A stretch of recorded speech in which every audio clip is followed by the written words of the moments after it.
So here we go, 10 minutes on the clock. Next 10 minutes, uninterrupted basketball talk of what just happened yesterday in the NBA. We dropped the clock. Clock is back up here. All right, 10 minutes on the clock, and the 10 minutes start right now.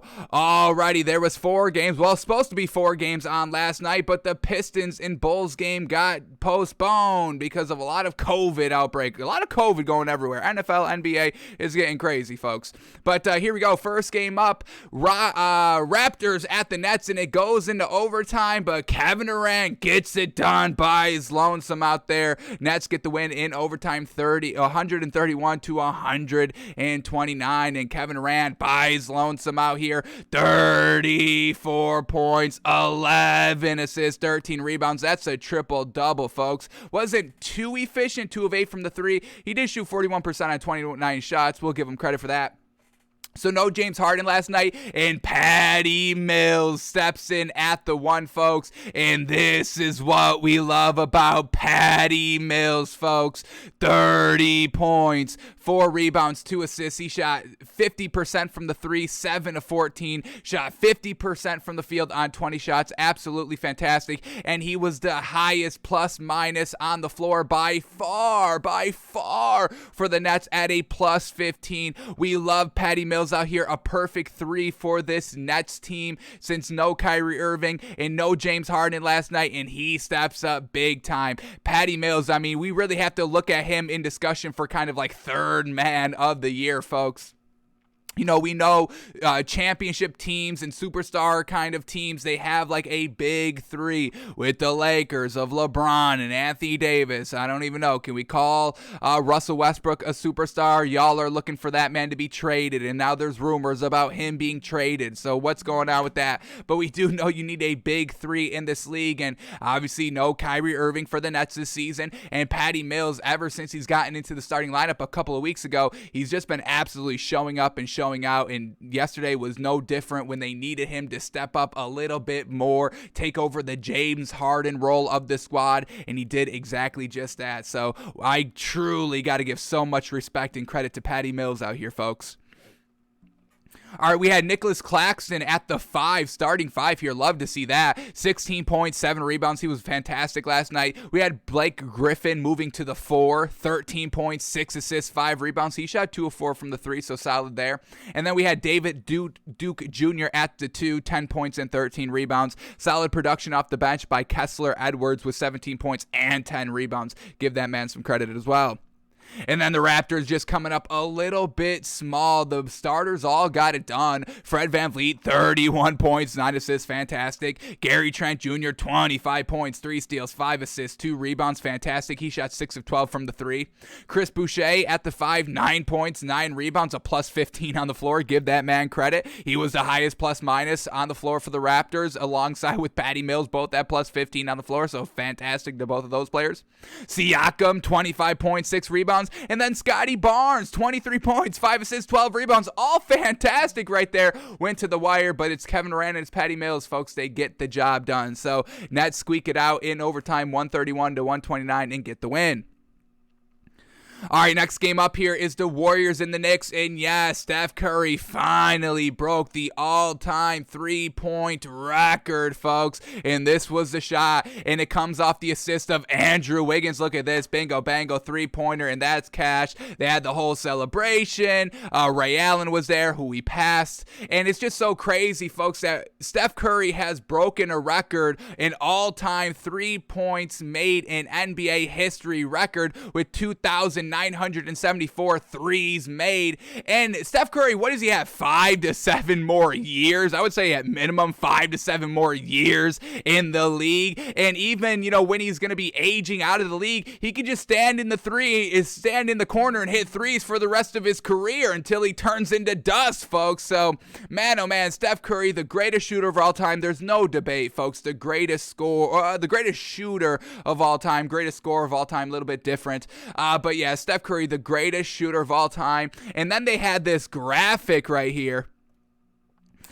This graphic is just absolutely great to watch. It's 30 seconds long, and it's just all of his threes from his start. And when did he start? 2009, 2010 season when he first officially started, and then they just show all 2,974 three-point shots right there, and just look at all these shots going in, folks. Look at how crazy these shots are, so consistent, and even these deep ones. We know Steph Curry loves the deep range as well. Once again, I mean, if the three-point line was at kind of the half-court line, Steph Curry still puts up 2,974 threes. Obviously not this fast, but he still gets to this number at some point in his career. So Steph Curry breaks the record, folks. Great night, great celebration, all that. And the Warriors do get the win, 105-96 over the Knicks here. And he did it at the Garden. Just another kind of level to this overall record and saga. I mean, we've been tracking this Steph Curry record since last year, folks, since he's been moving up the ladder and getting closer and closer. And then when it got into like double digits and single digits, tracking it every single game, the Steph Curry three-point watch, all of that. So it has finally come to an end here against the Knicks last night. So Steph Curry breaking the record, 22 points, 3 assists, 3 rebounds. He shot 5 of 14 from the 3. He only needed 2 to break the record and got a little extra with 3 extra bonuses. We had Jordan Poole, 19 points, 9 rebounds. He shot 0 of 6 from 3. That man's trying to be on his Curry. Little old rookie Jordan Poole out here. Or second-year player Jordan Poole. We get Kevon Looney, 4 points, 5 rebounds. Andrew Wiggins, 18 points, 6 rebounds. And then Draymond Green, 8 points, 7 assists, and 11 rebounds. Draymond Green calling himself the best defender. I believe he's saying it in this era, best defender in the NBA currently. And I don't necessarily disagree. Draymond Green is the most disrespected superstar that there is in the league, folks. What he does for the team of just pure energy, leadership, obviously defense. That's what he is out there. He doesn't score the ball. He's not the shooter. He's obviously not Steph Curry taking all those threes. But Draymond Green deserves a lot more credit. Andrew Wiggins, I mean, really everybody just on this Warriors team getting absolutely disrespected here. Andrew Wiggins is great. Draymond Green disrespected as well. Everyone's saying, he needs to calm down. He's not that great a defender and all that. But he's part of this dynasty, folks. It's Steph Curry. It's Klay Thompson. It's Steve Kerr. But it's also Draymond Green. And he needs a lot more respect there. So Draymond Green, a great night, a +8 on the floor. And then off the bench here for this Warriors team, we have Nemanja Bjelica, 14 points, 4 assists, 4 rebounds. Great production in only 16 minutes. Give that man some credit. So the Warriors get it done, and then the Knicks, man, still looking for answers at their guard position. Yes, we didn't love Kemba Walker in the starting lineup or off the bench, and now he's not in the rotation at all. But, I mean, this Knicks team has not really won anything good, consistent, anything like that. What do we got here in their last 10 for this Knicks team? Because now they're starting to lose games, and at least with Kemba Walker, you were winning games. We didn't like it, but you were winning games, and that's the only thing that matters at the end of the day, winning the game. And the Knicks in their last 10 are 2-8, and now they're at the 12th seed, out of the play-in tournament, all of that. So this Knicks team has to figure it out soon as heck here. So they have Derrick Rose at the 1, Evan Fournier at the 2. Derrick Rose, 15 points, 6 assists, 4 rebounds, and then Evan Fournier, 2 points on 5 shots. They need Evan Fournier to be that lethal assassin scorer for this Knicks team. That's where they lack. Yes, we have Julius Randle going for 31 points and 7 rebounds. He shot 5 of 8 from 3. Absolutely fantastic. He's a little spotty, and how far can we carry Julius Randle into the season? Is he going to clam up when the pressure's on that final playoff push, or is he going to flounder in the playoffs like he did last year? So you need other players to score the ball here, and it really needs to be Evan Fournier.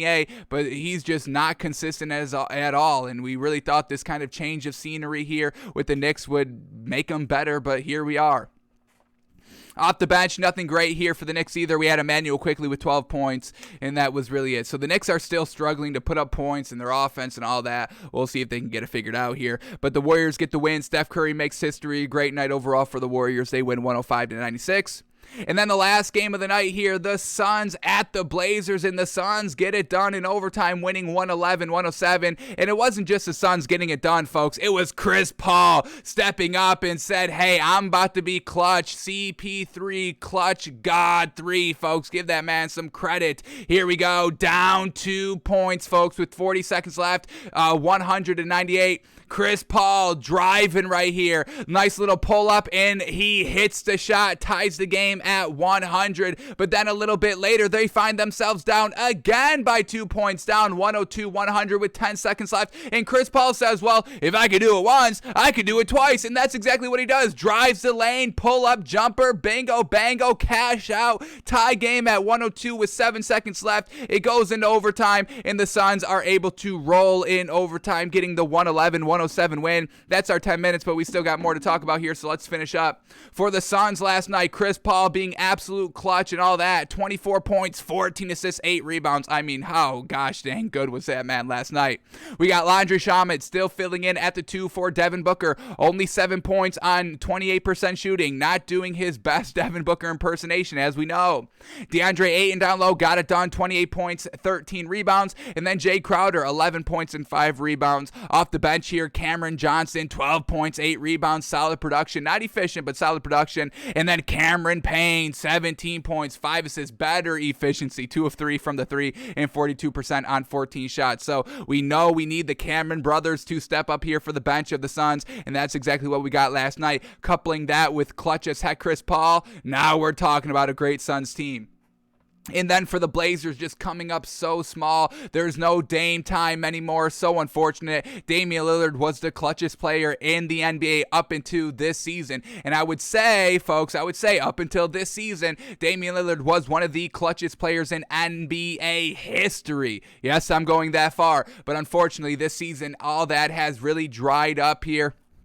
This Blazers team seems like they've overstayed their welcome over the last couple of seasons of sticking with and rocking with the same team over and over and over again and still coming up short over and over and over again. You got to break it up, and Damian Lillard needs to be traded by the trade deadline. And if Damian Lillard goes to the Knicks, folks, holy moly, that's a fantastic team. Damian Lillard also to the Celtics, that could also work out. Damian Lillard to the Lakers, that's the championship. That's the NBA championship for the entire season, folks. So we'll see what they do with Damian Lillard. We know they're kind of adamant on saying they're not trading him, but we'll see what happens as we get closer to the trade deadline. But the Blazers coming up a little bit small here. Damian Lillard, 31 points, 10 assists. He shot 5 of 16 from the 3. We had Norman Powell, 23 points, 6 rebounds. Nurkic down low, 17 points, 13 rebounds. All that was great, but besides those big 3, nothing really that great. We got Larry Nance Jr. in the starting lineup, 9 points, 4 assists, 8 rebounds. That was a solid night by that man for 27 minutes. And then off the bench, Robert Covington, 8 points. Anthony Simons, 8 points. And then Tony Snell, 8 points. So all that was solid, just unfortunately did not have that clutch, have that closer like Chris Paul was last night. Suns get the win 111-107. All right, those were all the games last night, but let's see if we can make a little bit of money here in the NBA. We haven't talked about the NBA in a while, folks. We couldn't do it on Monday's show. Unfortunately, we didn't have our show yesterday, so we've been going a couple of days here without talking about the NBA. Let's see if we can get some cash in your pocket tonight in the NBA action. Tons of games on, so great value to choose from. Let's see if we can find the great value. Here we go. First matchup up, Rockets at the Cavs. Rockets +9, Cavs -9. We saw that Rockets team get on that nice run. They won like 7 straight, but then they're back to losing. Not a good team overall. This Cavs team, we love them, but are we ready to swallow all these points with the Cavs? They are going against the Rockets, but are they going to step up? Are they going to wake up for this game? It's the Rockets. Can they just phone it in? Do they backdoor cover? All of that. So I'm not loving the value here. Rockets +9, Cavs -9. For the Rockets, Eric Gordon is out, Daniel House Jr. is out, Kevin Porter is out, and Christian Wood is a game time decision. For the Cavs, Evan Mobley is a game time decision. But we love the Cavs, and I do feel like I'm disrespecting the Cavs by not betting them tonight. I just don't know if I'm ready to swallow the 9 there with the Cavs. But let's see if we come back to this one. We might come back to this game. Let's see if we get any other great value. If we don't, we'll swallow the 9 there. Let's see what else we get. Next game up, we get the Hawks at the Magic. Hawks -8, Magic +8. Once again, we don't bet the Magic. Cole Anthony does his damnedest to keep it close, but still at the end of the day, it's the Magic overall. We'll stay away from this game. Still no Bogdanovich for the Hawks. Unfortunate. We'll stay away from swallowing 8 there. Then we get the Heat at the 76ers. Heat +7, 76ers -7 here. What do we get? Jimmy Butler is still out. Bam Adebayo is out, and Tyler Hero is also out. So, we could rely on Tyler Hero to get the scoring done without their big 2, Jimmy Butler and Bam Adebayo, but I'm not going to take 7 here now. And then for the 76ers, wow, a lot of game time decisions. We get Seth Curry game time decision and Joel Embiid a game time decision. Too much uncertainty in this game. We'll stay away from this. All right, and then we get the Lakers at the Mavericks. Lakers -1.5, Mavericks +1.5 here. And, this Mavericks team, this is not a good team overall, folks. Once again, maybe overstayed their welcome a little bit with Luka Doncic and Porzingis and all that. Got to shake it up a little bit, blow it up maybe, and try to start from scratch like the Blazers should be doing. So let's see who's in and out here for the Lakers. LeBron James, a game-time decision. Anthony Davis, a game-time decision. Kendrick Nunn and Malik Monk and Talen Horton-Tucker are all out. So that's their role players that they need to rely on more consistently as they progress through the season for them to have a chance to win. So we got to stay away from betting them. And then for the Mavericks, Luka Doncic is out. Wow, Luka Doncic out. Willie Cauley-Stein is out. So we get the big three of the Lakers majority playing here. Let's go to NBA Fantasy Labs, because if I can get a definite on Anthony Davis and LeBron James playing, I will swallow the 1.5 there with the Lakers. And it does not seem like they've got any updated news here on NBA Fantasy Labs. They are letting us down, folks. Jeez Louise. Alrighty, we'll stay away from betting the Lakers tonight, but no Luka Doncic. That's probably a good thing for the Mavericks. All right, then we get the Pacers at the Bucks. Pacers -2, Bucks +2. Must be some big outs here for the Bucks for them to be getting 2 points here. We get Brook Lopez out, DeMarcus Cousins out, Chris Middleton is a game-time decision, and Giannis is out. So that's what it is. We'll stay away from taking them +2. We get the Pelicans at the Thunder. Those teams are 2 trash teams. We stay away from them. Hornets at the Spurs. Once again, Hornets an all right team. Spurs, can't really figure them out. We'll stay away from that. Then we get the Timberwolves at the Nuggets. Timberwolves +4.5, Nuggets -4.5. All right, potentially some good value here. Let's see the ins and out. D'Angelo Russell, a game-time decision for the Timberwolves. And then for the Nuggets, who do we got? We get Aaron Gordon out, and that is really it. Austin Rivers, a game-time decision. Aaron Gordon, I meant to say game-time decision. I don't know if I said out there. Game-time decision for Aaron Gordon. Timberwolves +4.5. That's some appetizing value, I'll tell y'all. Then we get the Grizzlies at the Blazers. Grizzlies -3, Blazers +3. Don't bet back-to-backs. We'll stay away from the Blazers. We get Clippers at the Jazz. Clippers +9.5. Jazz -9.5. We know the Jazz are absolutely deep here. And everybody's playing, so that's deep still. And then for the Clippers, we get Paul George, a game-time decision, and Nicholas Batum, a game-time decision. So maybe a little bit closer to tip-off, bet the Jazz here, but if Paul George is there, I'll stay away from a potential backdoor cover. And then the last game of the night, the Wizards at the Kings. Wizards -2, Kings +2. Wizards not really anything great, up and down. The Kings looking to trade Buddy Hield. That's kind of coming out into the news now, and that's exactly what we know. So we'll stay away from this game. Nothing really great here either. So no great value tonight, folks. What the heck? What the heck is going on here? Do we swallow the 9 with the Cavs? That's what we said we do. We didn't get any great value, so no great value tonight. We're taking the Cavs -9, and Lakers -1.5 is truly looking appetizing, folks. I may lock in that value now, folks. I would probably lock in that Lakers. We'll take the Lakers -1.5. Oh, and the Cavs just went down 0.5 point. Everybody's taking the 9 with the Rockets. Bad decision because, everybody's taking the 9 with the Rockets. Now the Cavs is only -8.5, so a little bit of better value overall, a little bit. So our official picks tonight, folks, we're going Cavs -8.5 and Lakers -1.5 points.